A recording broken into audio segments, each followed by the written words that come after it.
This is Aspen Fly Right's 7th public forum, kindly convened here by the Old Snowmass Capitol Creek Caucus to hear and discuss the community's views on how to create a safer, cleaner, quieter, better airport for all. You can watch this whole film afterwards that GrassRoots TV is graciously making. They'll have it up, and so will aspenflyright.org. And I'm especially grateful, we all are, to our Commissioner Steve Child for independent nonprofit organization. We are community funded, staffed by local citizen volunteers, brought together by a shared sense of responsibility for our community and home. We're a small organization with a small budget. We follow science and fact to educate the public and advocate for the health and well-being of the people, environment, culture, and character of Pitkin County and our valley. We are pro-airport, but oppose overdevelopment and airfield expansion as harmful and needless. We propose pragmatic, sustainable solutions that benefit everyone, and we believe that an honest and healthy dialogue and democratic process will lead to an airport worthy of our community. So we explore new solutions for our vital and beloved airport. Our purposes are educational, scientific, and charitable. Our research is deep, broad, rigorous, draws on dozens of technical advisors, and includes some unusual citizen science. Our hundreds of pages of original syntheses include 11 detailed topical essays and scores of simpler materials to inform different parts of the public. Our backgrounds in finances are also posted, and as far as we know, there's no conflict of interest. And when asked, we are always pleased to support the important work of our Board of County Commissioners and the Airport Director and the Airport Advisory Board. And we've done all of those different times. We could do that better, by the way, if county folks told us of any errors they find in our work so that we can apply our strong error correction policy. We don't hesitate to point out what we think are their errors, and we would appreciate more reciprocity so we could learn faster together rather than talking past each other. Now, for everybody, safety comes first. Aspen's slot canyon and granite clouds and erratic winds and visibility make our airport one of the world's most challenging. It is, we think, the nation's only airport with simultaneous operations in both directions on the same single runway, and we understand that choreography takes our great FAA air traffic controllers a year and a half to master. Our valley has wonderful emergency services that could barely manage a modest accident with a 70-passenger regional jet, but would be overwhelmed by planes twice that size. That's an issue the Public Safety Council has not yet discussed. But to start with prevention, private planes account for all 124 past Aspen-related accidents that have killed a total of 120 people. That's overwhelmingly through pilot error and inadequate Aspen-specific training and mountain flying proficiency. Private planes make about 83% of our airport's landings and takeoffs, account for about 3/5 of the fuel use and the inferred climate impact, most of the runway wear, and almost all the noise complaints. Airlines bring in at least 2/3 of Aspen's visitors, but only 1/6 of all flights use the public terminal. The rest use the fixed base operation, the FBO, the private terminal, now a private monopoly that a prominent local pilot tells us, consistent with our analysis, charges about twice a competitive price for fuel and many times a competitive price for other services. So the FBO operator, Atlantic Aviation, is eager to continue this lucrative business, whose profits may be twice the airport's operating budget and may total $1 billion over the proposed 30-year contract renewal. So to try to clinch renewal, which could happen at any moment, and I appreciated John's clarification on what they're thinking about, Atlantic has offered to pay the airport, we read in the press, 20-fold more than before, at least $19 million of income every year, 18 from fuel flowage fee, 1 from rent. That's money the airport has never had before. Alternatively, the airport could earn even more money by keeping the FBO under public pricing and policy control in either of the models John mentioned, whether it's run by county staff or a skilled contractor. And actually, both these models are pretty common.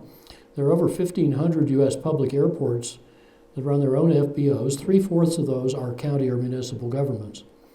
However, so far, all discussions, and I respect the reasons he described, the county has kept all these discussions of this possibility secret because, as Steve put it, public participation could mess up the negotiations. I have a little trouble understanding that since the negotiating parties know who they are and the main terms were published 6 months ago. Evidently, they're still haggling, but I think when only the public remains in the dark, we don't get as many and as good ideas as we might. So that is to be discussed. Now, many, if not most locals, whether they cheer or fear the arrival of bigger planes, think that we must let them in for 5 reasons. That the airline's existing regional jets are about to retire, they're too dirty or noisy, the FAA is forcing us to upgrade, not upgrading will lose our grants or air service or both, and there is no alternative. Curiously, these claims are entirely about the 1/6 of flights that SkyWest runs for the airlines. None of them is about the private 5/6 of the flights. All 5 of these assumptions merit careful analysis to test hearsay and hand-waving against documented evidence. We have applied that discipline, and it's revealed mainly from county records that all 5 assumptions are flat wrong. They've shifted over time. Assumptions 1, 3, and 4 dominated for over a decade. They were fed into the ASE vision process. They were shielded from contrary evidence. That dictated the outcome, which, however, only 1/3 of the original volunteers ultimately endorsed. In late 2020, as assumption number 1 was starting to fray, our commissioners shifted more to reliance on number 2 and on environmental goals that they hoped the airlines or the FAA would volunteer to achieve. That negotiation didn't happen because the county has no authority to choose which aircraft fly here, and the operators who make those choices have no motive to share that authority. There are some exciting and even FAA-endorsed policy tools to influence those choices, especially for private planes. We haven't heard about them here. I actually agreed with everything John said about grant assurances, but we're not proposing to violate any grant assurances, that we have not proposed any of the reasons he gave. I think there are much better reasons to keep the FBO under public control. Last April, at the county's request, we did assemble that toolkit of acceptable grant condition compliant policy tools in essay number 12. We would love to hear a reaction because I think there are a lot of creative things we could do to address many of the needs that whoever made those statements had in mind, but not by the means stated. Now, the foundational myth behind the quest for bigger planes has held for more than a decade, even several decades, that the regional jets now serving Aspen will soon retire as old and unreliable, and that no suitable regional jet is available to replace them. Therefore, to keep commercial service, we would need to switch to bigger planes. That retirement myth was punctured by those planes' maker, by the county's own lead forecaster, who said the regional jets we fly now would fly for the next 20 or 30 years and are not going away, by an Aspen journalism investigation, and by market realities, like what's mentioned here. Now, the Embraer alternative regional jet was rejected as unsuitable until the supposed need for bigger planes had been enshrined in county policy. But then that rejected plane was magically resurrected in 2022 and adopted in the official forecast. Both these regional jets, we agree, fit the present airfield without needing a rebuild. But a deft bait and switch has kept the bigger planes and rebuild everything policy on track, even after both of its basic premises have vanished.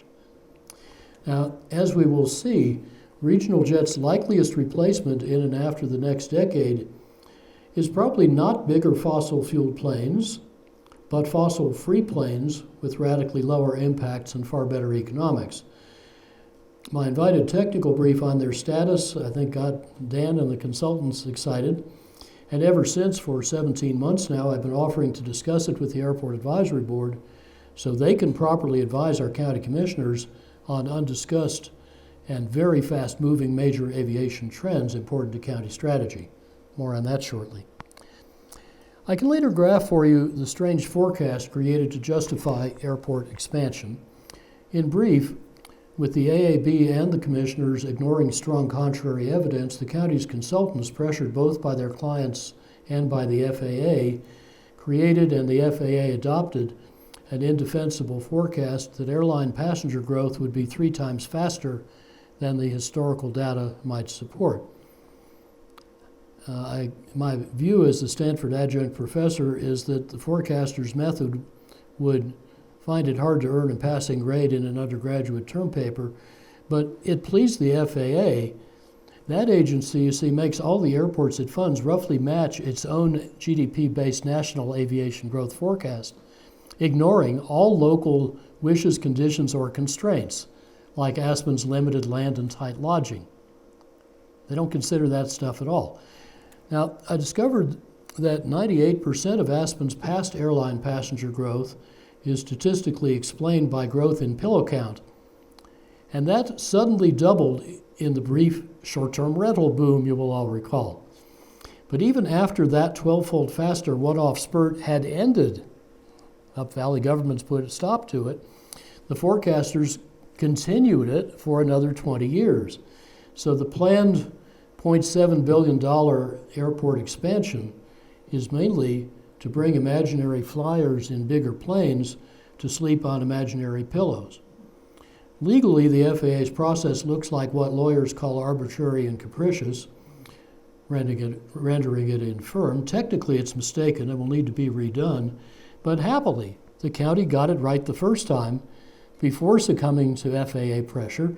Their originally preferred slow growth forecast required no bigger planes and no rebuilt airfield. That fits the historical evidence and could be readopted. Another issue, when the old retirement without an alternative argument for bigger planes evaporated, some officials pivoted to environmental imperatives that they said could be met only by bigger planes, some of which are indeed, we saw some of the numbers, modestly cleaner and quieter, or at least quieter. However, their improvement would nowhere near approach the BOCC's environmental goals, and as this table shows, the planned new fleet violates all 6 key goals that it is still officially claimed to meet. One of the ways that claim is supported is to invent a new metric, not the one the commissioners used, of counting impacts not per plane, which is how we experience them on the ground, but rather impacts per passenger. So if the planes are twice as big, carry twice as many people, the impacts magically drop by half. That might make sense if we were going to have half as many planes, twice as big. However, the forecast actually has more planes carrying more people and probably from farther away. So I don't think it's a correct representation. Now, one environmental issue could prove important to public health. Last July, Aspen Fly Right published an analysis of local air pollution from aviation operations, and that is mostly about jet exhaust, seen here from the direction of the hideout, formerly Powder Pandas, at the base of Buttermilk, 2,100 feet away. That was 3,100 feet away until 2011 when the runway was extended toward Buttermilk without considering health and safety consequences. Now the jet blast from these planes spooling up and taking off points almost exactly toward the kids' ski school, and so do the prevailing winds. Powerful jet plumes can transport pollutants much further. So it seemed to us odd that ground level air quality in this sensitive area or anywhere else downwind of our airport had never been measured, because the county's air pollution consultant thought measurement wasn't necessary, theoretical estimates sufficed. So, being science-based, Aspen Fly Right thought there could be public value in testing her hypothesis. So last February, over 5 days of the President's Day-long weekend, February 2023, Our dozen volunteers, 5 of them with law enforcement careers, at 3 public sites performed tens of thousands of measurements of 5 air pollutants, nitrogen oxides, hydrocarbons, and 3 sizes of particulate matter. The 2 biggest particle sizes are federally regulated. They come from road vehicles, airplanes, industry, many sources. And the left drawing shows that the coarsest particles, called PM10, if you inhale them, reach only your upper airway. The middle drawing shows how fine particles like PM2.5 go deep into your lungs. Their federal exposure limits are getting stricter. The even smaller PM1 particles are not regulated, but they are more dangerous. And the science now strongly indicates that the most dangerous emissions, still wholly unregulated, are the invisible nanoparticles, about 10 to 100 times smaller still, shown in the right drawing. They can readily cross from your lungs into your bloodstream and transport toxins all over your body. Regulation is a decade or 2 behind the science for these ultrafine particles. They are hard to measure. They're mostly too small for our team's inexpensive measurements to detect, but they make up almost all of the particulates coming out of jet engines in prodigious amounts, tens to hundreds of quadrillion particles per kilogram of fuel burned. They often accrete toxic or carcinogenic organic or metal coatings, too, that are highly reactive and inflammatory in the body. And their tiny size gives them immense total surface area that is literally in touch with whatever tissue or organ they end up in. The biomedical evidence now strongly suggests that these ultrafine particles, even more than PM2.5 or PM1 sizes, can harm human health in many ways not previously associated with air pollution, including preterm birth, heart attack, coronary artery disease, stroke, and cancer. Any potential risk to our community's public health remains unmeasured, but would seem to merit independent expert study. That's why we did our reconnaissance, which confirmed that recommendation. We're still analyzing a gigabyte of complex data. Unexpectedly, we were delayed by our specialist personal circumstances, but the preliminary results we published last July showed that the regulated air pollutants we measured around the front of the ski school usually averaged within long-term federal standards, but sometimes considerably exceeded them. We did not have the costlier instruments to measure the more dangerous unregulated pollutants, the ultrafine particulates. However, skilled teams at 7 other airports have measured those unregulated ultrafine particulates. Our essay number 10 last July cited 6 scientific papers clearly distinguishing aircraft emissions from road vehicle emissions, using particle size and other attributes which the county's consultant has long claimed is impossible.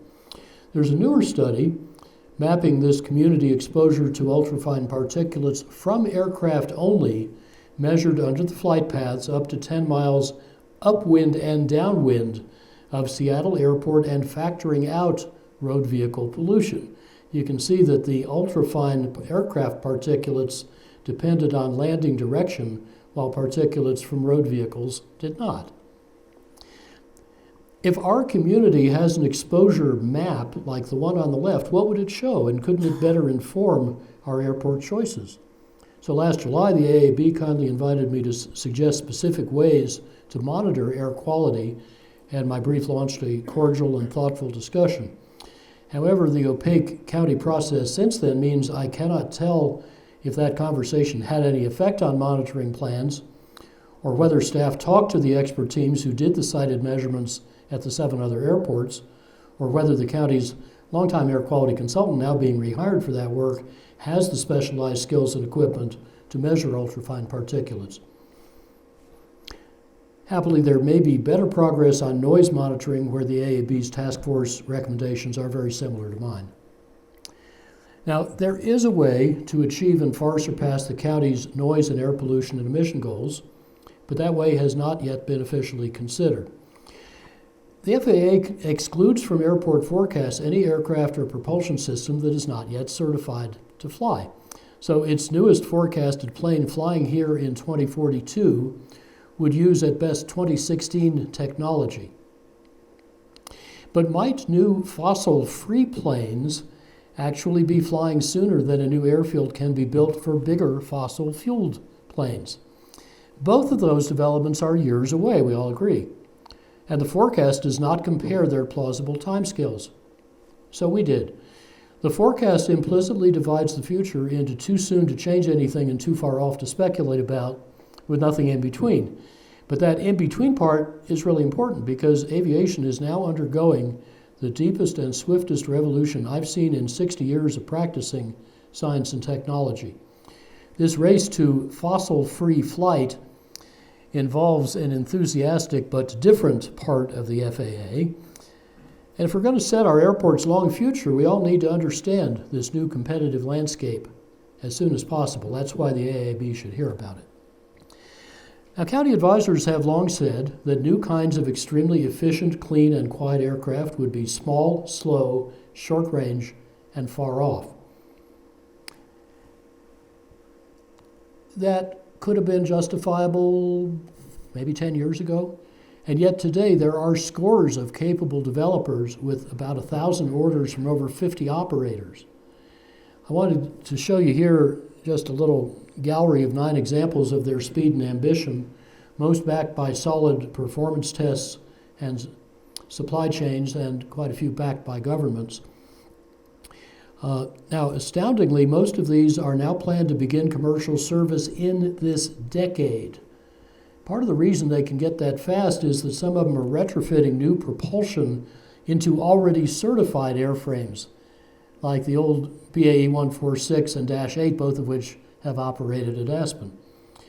Now, all of these are propelled by electric motors, except the 2 at the upper left, whose diesel engine plus extraordinary aerodynamics allow Aspen to London nonstops using 1/8 the normal fuel, with hydrogen and electric versions already designed and the potential to scale up probably to about 737 size. As I next graph the data from these and other planes for you, I want you to remember that these and scores of other ultra-clean and very quiet planes are still targets promised to investors. They are not yet fully developed and certified realities. Some specs and some dates will slip. But so many and so capable firms are unlikely all to fail. These are just a quarter of the industry plans we analyzed, and those in turn are only a fraction of the total, including many competitors not yet announced. So this little petting zoo is just 1/4 of a large bestiary. And so when could some of these new aircraft start come to Aspen? Well, this eye chart shows a few dozen examples of the emitted technologies, although thank you, Steve, for showing one, a little too big for the present airside. And these are emissions that our policymakers have not yet heard about. This chart is simpler than it looks, so please bear with me and I'll walk you through it. Each bubble represents one new type of advanced airplane. The black box legend at the top right corner shows how bubble sizes show passenger capacity. Each bubble's color shows its propulsion system: battery electric in blue, hybrid electric in green, hydrogen in brown or orange. Today's regional jet, the CRJ 700, is shown at the left in red for comparison. Its maker and the county's aviation forecaster expect its routine retirement could start in the red date range down at the far lower right, 2 or 3 decades hence, plus any life extension. Its Embraer successor would, of course, be brand new and therefore could fly for even longer. Now, the horizontal axis on this graph shows each new plane's announced in-service date. The vertical axis shows how far it can fly, including reserves, and the city distances from Aspen are on the little scale at the lower left. Now, importantly, this graph does not include super efficient fueled planes.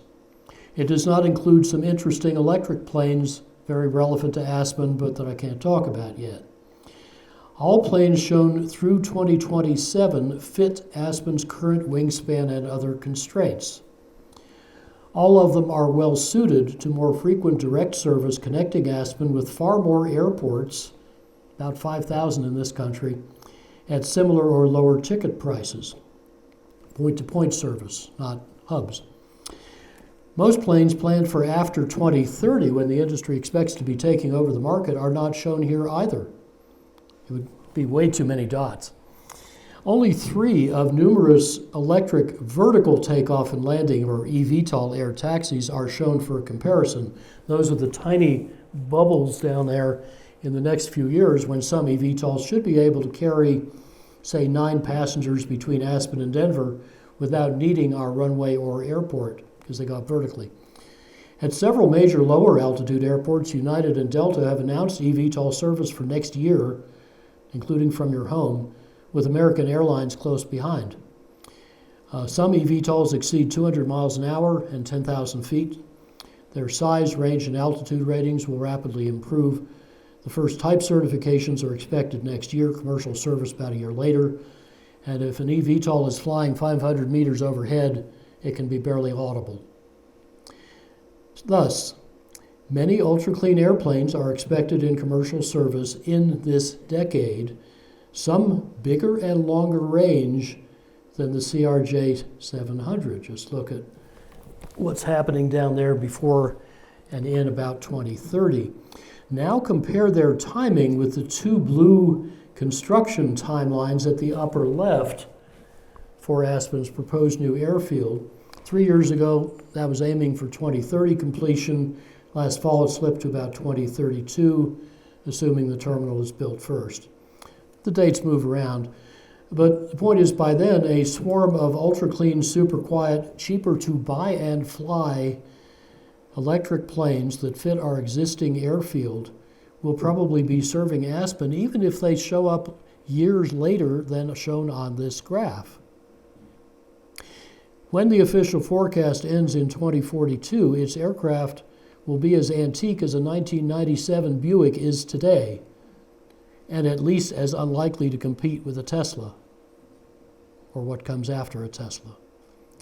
Now, global airlines, including the 3 at Aspen, have invested heavily in this new electric airplane industry. United wants them to serve smaller airports like ours at lower cost. These new planes' lower costs and low noise and zero emissions will, I think, prove potent competition for all the fossil-fueled planes that the forecast says we need to build for. So my view through the windshield, not the rearview mirror, says that a community like ours can crush its environmental goals and sustain vibrant commercial service indefinitely without rebuilding the airfield. Just fix the terminal and runway, pocket the savings, be patient, and let the aviation innovators do their job. I want to end with some highlights from Aspen Fly Right's new analysis of airport finance and economics, published tomorrow. Last spring, we sketched why the airport would not need FAA grants. Now we've confirmed that in detail, and unexpectedly we discovered that the airport cannot afford to accept the FAA grants. They're too expensive because they would be given only to build a new airfield to accept more bigger, mostly private planes. Now, on current plans, that expansion would add more cost than it would add grant dollars. That is, a bigger airfield with grants would cost the county more than a better airfield without grants. This was as surprising to me as it may sound to you. And that better airfield would perfectly fit the planes we have, install a brand new runway, and serve a modern double-sized terminal. Our new analysis confirms that if the FBO remains Atlantic Aviation's private monopoly, the new $19 million that we read in the paper Atlantic has offered to pay every year to the airport for the next 30 years could finance all the airport improvements we need, whether a bigger airport with grants or just a better airport without grants.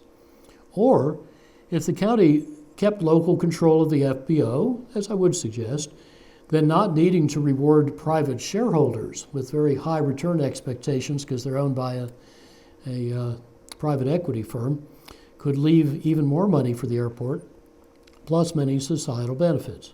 There might be extra costs too. We'd have to figure that out. But we ought to be asking. Now, how do we know all this? Well, because our new analysis, asking different questions, combined published county cost estimates, not ours, these are county data, with expert financial guidance from people familiar with county finances here, to produce these startling findings summarized in this graph and documented starting tomorrow morning at aspenflyright.org/airportfinance. Now, I want to walk you through this one color at a time, and you'll find it simpler than it looks.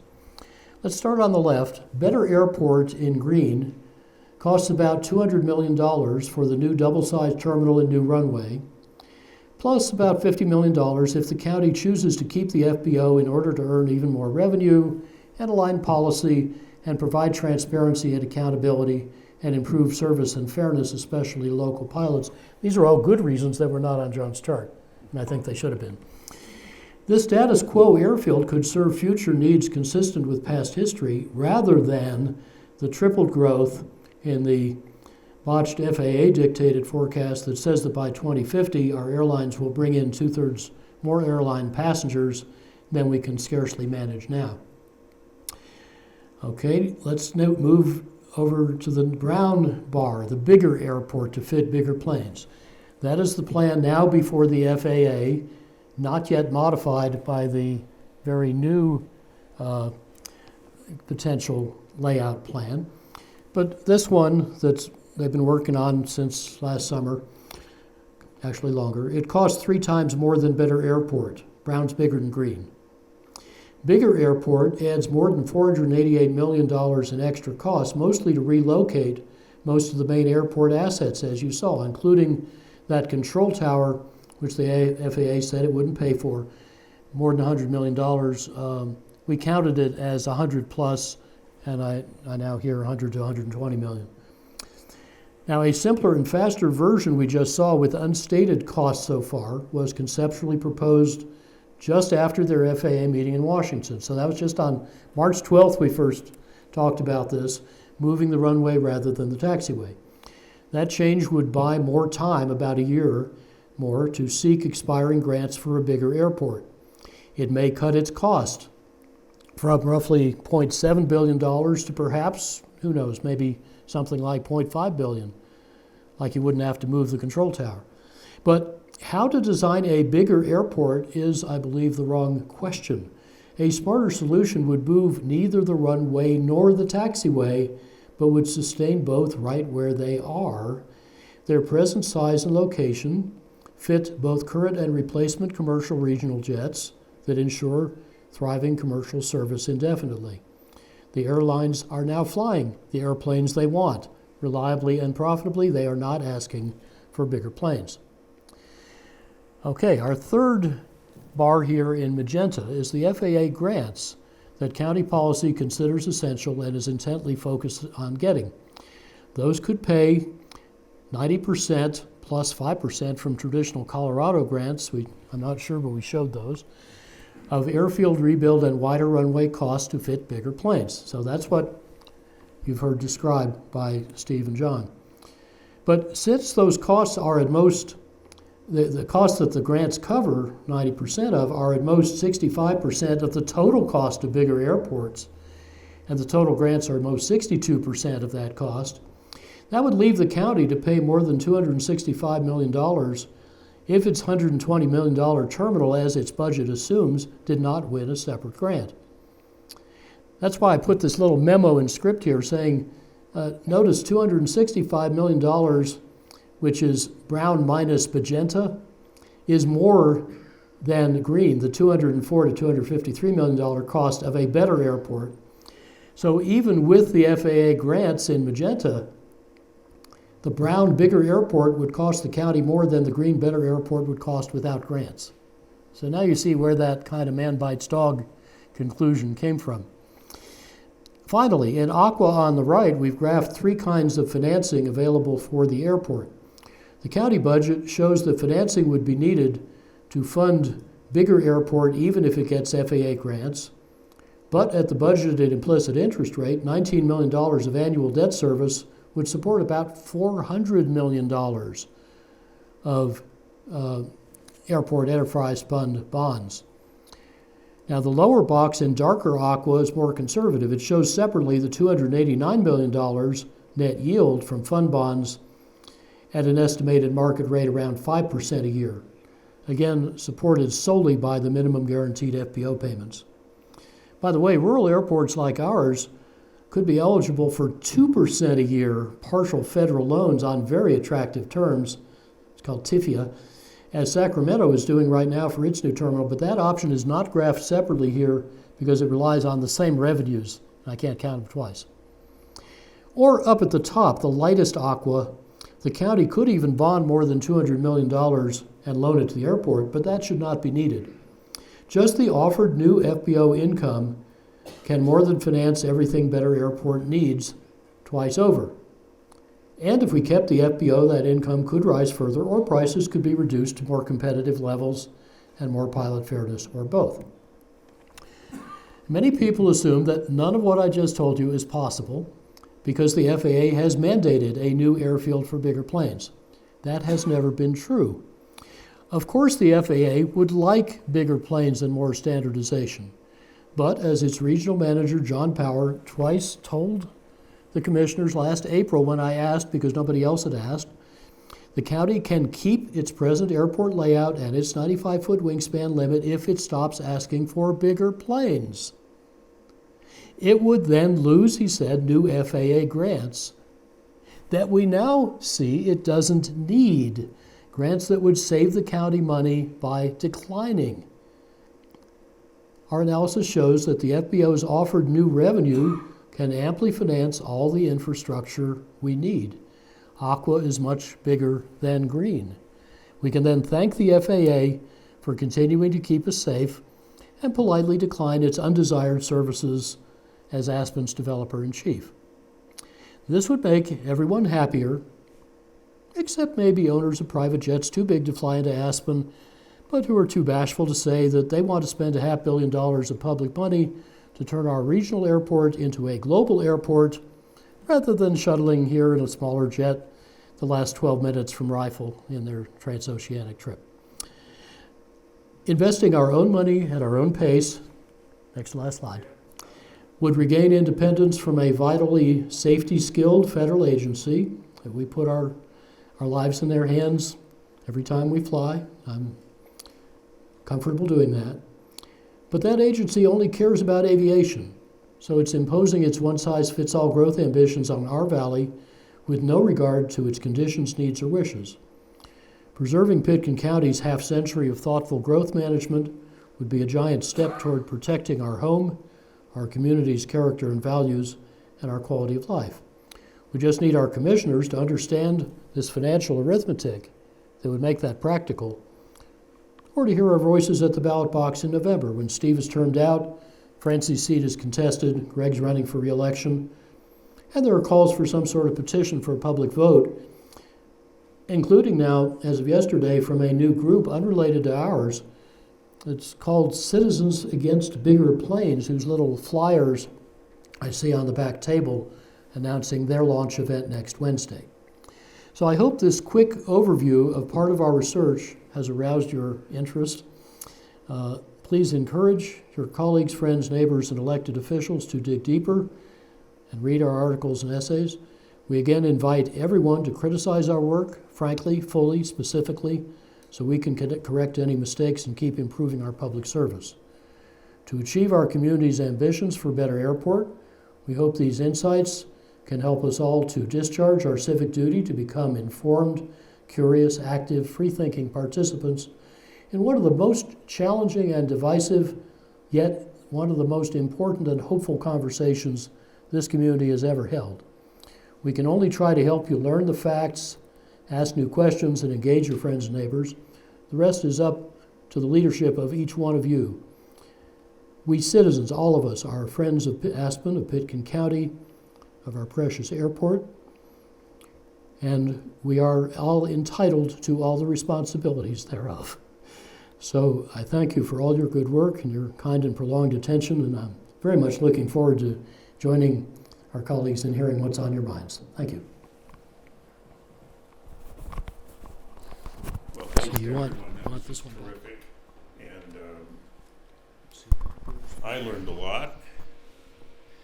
And I appreciate all of you staying right on schedule, so thank you. Michael. So having seen this presentation a couple times before, earlier versions of it, let me assure my friends in the audience here that I still find it overwhelming.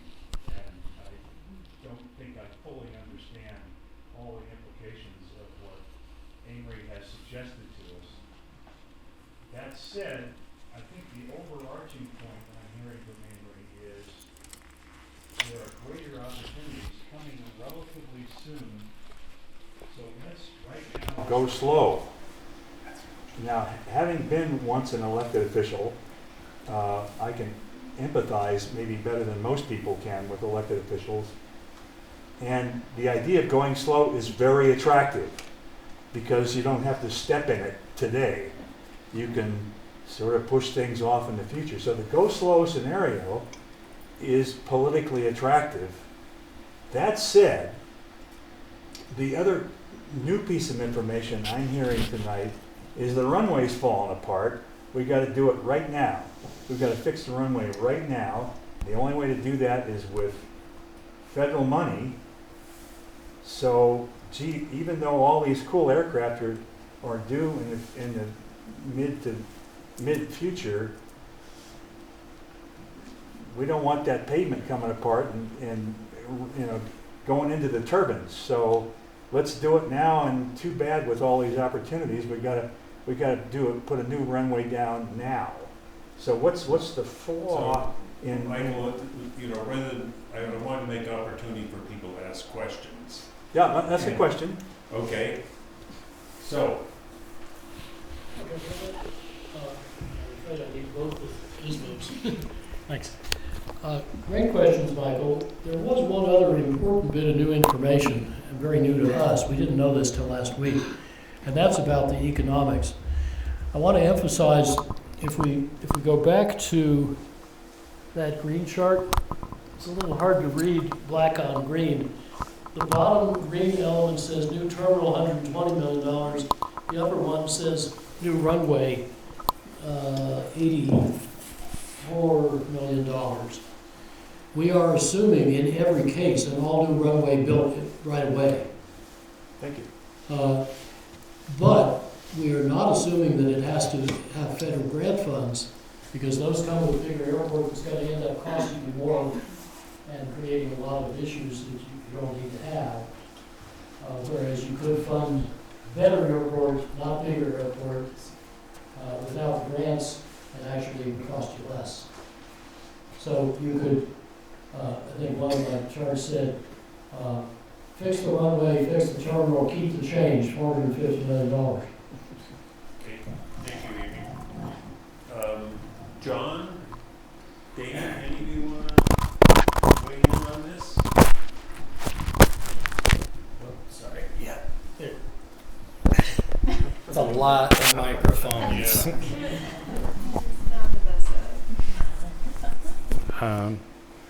Okay, can you all hear me? So I'm going to go a little bit different direction with that, because there are some, Amory, you've collected a lot of great facts, and as always, you're so good at threading them together. And there's also some narrative and story threaded in that is not fact-based necessarily. And one of those pieces is the only reason this is happening is because the counties asked for larger aircraft. That was not the genesis of this. In fact, back in 2012, the county submitted an airport layout plan that maintained, Amory, as you're suggesting, the same separations, the 320 feet, leaving the runway where it is. The question was mostly what would happen on the west side. Much to our surprise, because we tend to work with the FAA, so we're not surprised in an iterative process while we're planning and such. That ALP came back and they rejected it. They said, we'll accept everything on that except keeping the 320-foot separation. As a Design Group 3 airport, they were looking to eliminate as many modifications of standards as they could for the safety reasons that Steve had indicated, that standardized airfields are safer for pilots that fly nationally to land We were not seeking a different type of aircraft. That wasn't part of the conversation. That came to us at that point. And so that's when these conversations started, and I think I'm on 18 now airfield layout kind of options, at least. It's been a lot. And so, yeah, I just want to clarify that. And so it has not been left as an option for us from the FAA to do what Amory is saying.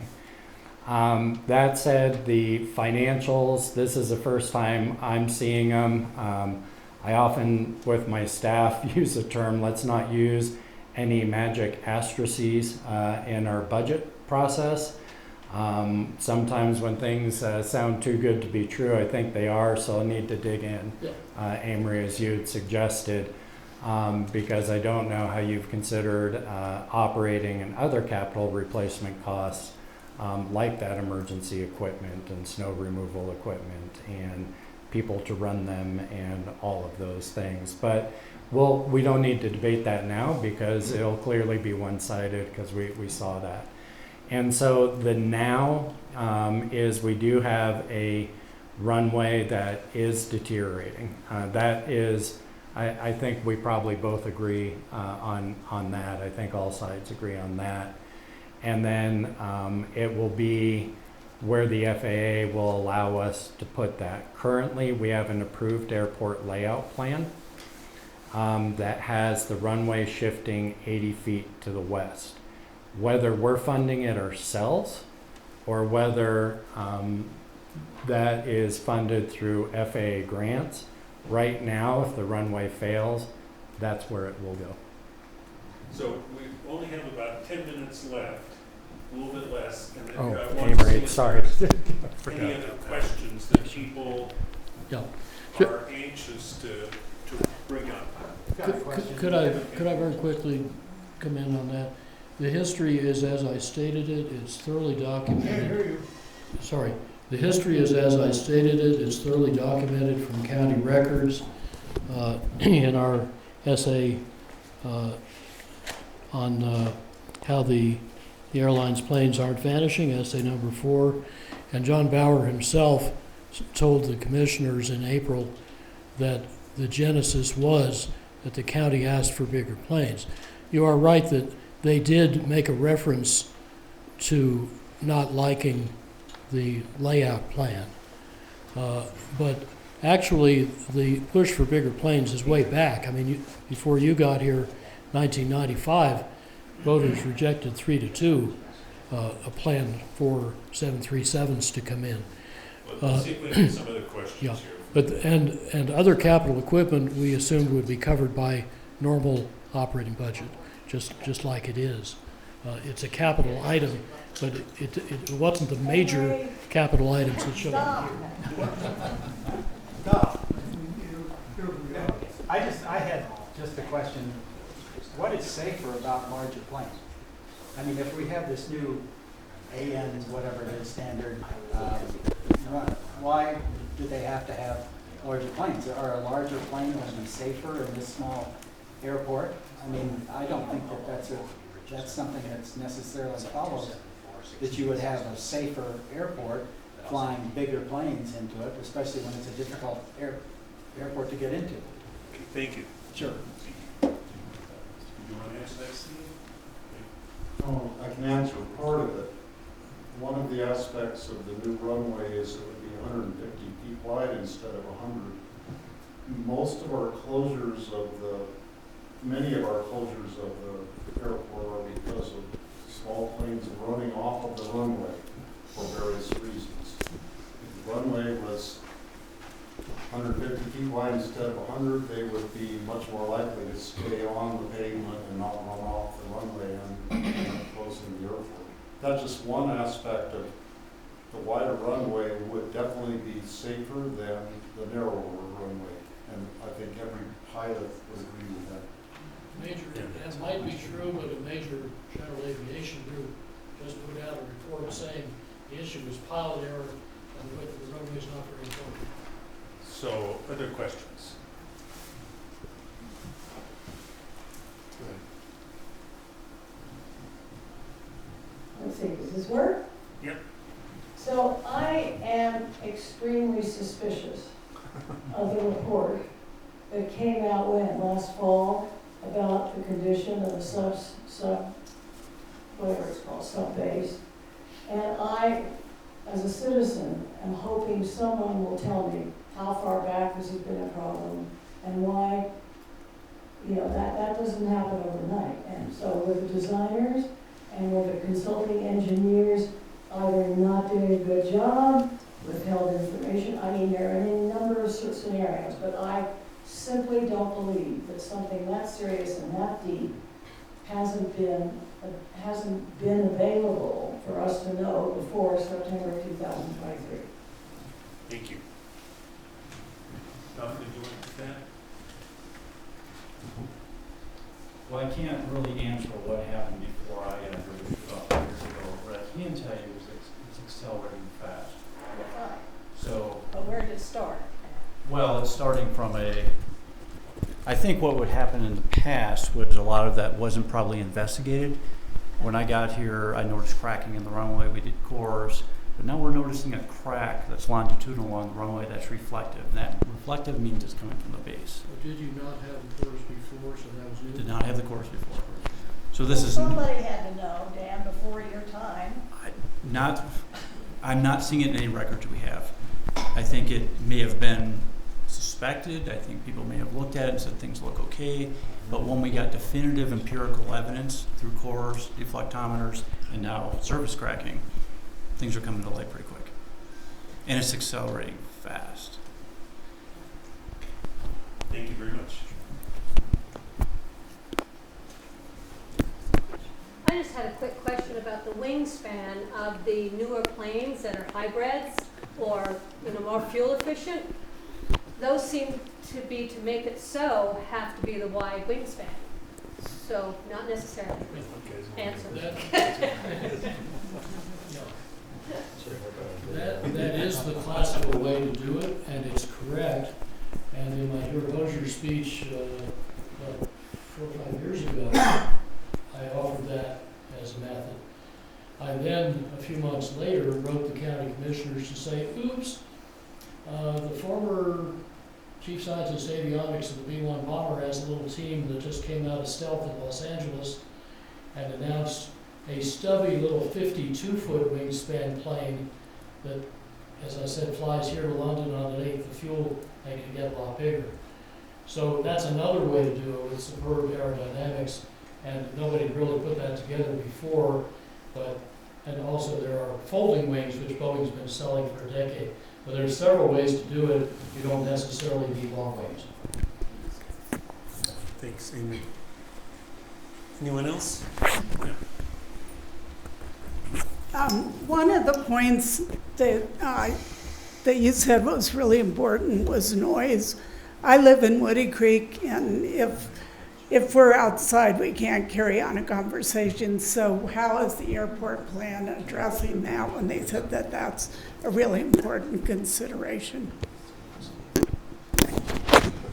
Thank you. Who would like to take that? I'll start, and then we'll let an expert actually talk. So that was one. Sorry, I can't quite. Okay. So that was one of the main concerns with the Vision Committee. And at the time, as the Vision Committee was going through their process, their conclusion was staying where we are. We're not going to make any improvements in the foreseeable future. And so the best option was the newer generation of aircraft, which do have the wider, longer wingspans that have quieter landing and takeoff cycles. And so that was one of the reasons for recommending an expansion and then negotiation. Amory's right that we have limitations in what we can require and how those negotiations would necessarily conclude, but generally the newer generation of aircraft are quieter, and we can show noise studies. We had limited time, so we didn't bring those. That as we have more of the modern aircraft coming in, actually our noise profiles have gone down over time. We'd like to continue seeing those going down. We also, in the meantime, will be working on operating standards. And Dan, that's where I need an expert, like what our other options are in noise there. Wow, look at me for this one. So we are starting a new noise program. We're hoping to get that kicked off fairly soon here. That'll look at ways to encourage pilots to fly a little more quiet, if you will, and to fly quieter aircraft in here. But as John said, you know, the newer aircraft, their noise profile is significantly lower than it's been in the past. If anybody remembers the 707 or the 727 of latter years, that is no longer, noise has been cut in half since then. So. Can I add one thing to that? Sure. Like, I feel like the commercial aircraft are not nearly as noisy. That's not a problem. GA. It's all the private jets, and Mhm. they're really bad. So And that's, it's really, that is the biggest issue. well, and part It's huge. of the problem with that is many of the GA aircraft that fly in here are older models, because we can't, the newer models are getting larger beyond the 95-foot wingspan, so we can't take advantage of the quieter engines. So we're stuck with the older Learjets and the older Gulfstreams. We can't get the newer Gulfstreams and the newer types of aircraft because we're restricted. Because of the AFQ. Because of the wingspan restriction, due to the distance between the taxiway from the runway. I think the noise program is a good start. It makes a lot of sense. If you want to read all about noise, SA9 explains some very interesting options. One of which is there is a rather tedious but workable 6-part procedure that lets a locality with a good case, which Aspen would have, apply for its own more stringent noise rules. And we haven't tried that, but I think it's worth looking at.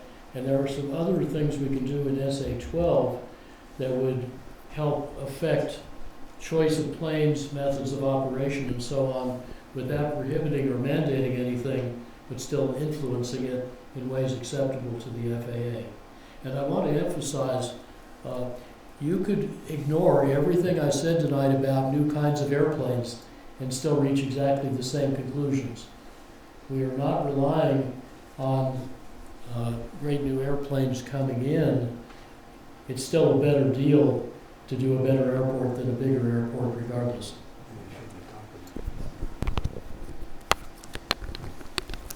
Well, I can see we could go on here, and there's a couple more hands that have been raised, but we have used up all the time that the library lost to us.